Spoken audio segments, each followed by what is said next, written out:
সোমবার আসানসোল রেলপাড় এলাকায় মঙ্গলপাণ্ডে সেতুর কাছে গাড়ুই নদীর স্থায়ী সংস্কারের দাবি তথা অন্যান্য দাবিতে বিজেপির নেতা জিতেন্দ্র তিওয়ারির নেতৃত্বে বিজেপির কর্মীরা ধর্ণা সমাবেশ করবেন। বিজেপির কর্মী জিতেন্দ্র তিওয়ারি জানান, রেলপাড়ের গাড়ুই নদীতে প্রত্যেক বছর বর্ষার সময় জল ভরে গিয়ে এলাকা প্লাবিত হয়ে অনেক ঘরবাড়ি নষ্ট হয়, অনেকের মৃত্যু পর্যন্ত হয়েছে। গাড়ুই নদী সংস্কারের জন্য বলা হলেও কিছু কাজ হবার পর কাজ বন্ধ করে দেওয়া হয়, ফলে সমস্যার সমাধান হয় না। তাই তাদের দাবি গাড়ুই নদীতে স্থায়ী সংস্কার করা এবং বিধবা ও বার্ধক্য ভাতা সঠিক সময়ে দেওয়া ছাড়াও বিভিন্ন দাবি নিয়ে ধর্ণা বিক্ষোভ করা হবে। আগামী দিনে গাড়ুই নদী সংস্কার না হলে লাগাতার ধর্ণা বিক্ষোভ দেখানো হবে। যে ধর্ণা কর্মসূচি আয়োজন করেছি সেটাতে আপনারা সামিল হন।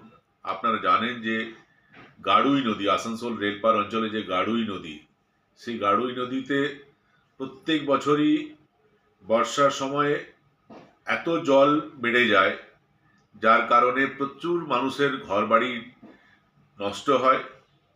কয়েক বছর আমরা কয়েকজনের প্রাণও হারিয়েছি এবং এই গাড়ুই নদীর স্থায়ী সমাধানের জন্য বারবার আমরা প্রশাসনের কাছে আবেদন করেছি, পৌর নিগমের কাছে আবেদন করেছি, কিন্তু কেউ কোনো সদর্থক ভূমিকা পালন করেনি।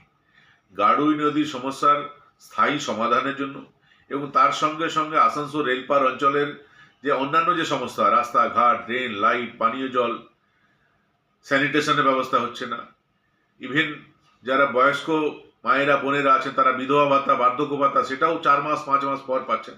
এই যে বিভিন্ন সমস্যা, তার সমাধানের জন্য প্রশাসনের উপর চাপ তৈরি করার জন্য আগামীকাল আমরা সবাই মিলে ধর্নায় বসবো।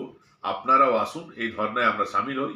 এরপরেও যদি প্রশাসন কোনো সদর্থক ভূমিকা পালন না করে তাহলে আগামী দিনে হয়তো আমরা লাগাতার ধর্নায় বসতে বাধ্য হব।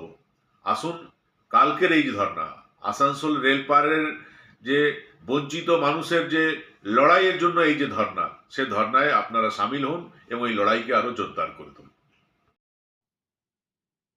আসানসোল থেকে সঞ্জয় দেবের রিপোর্ট, 99 নিউজ বাংলা।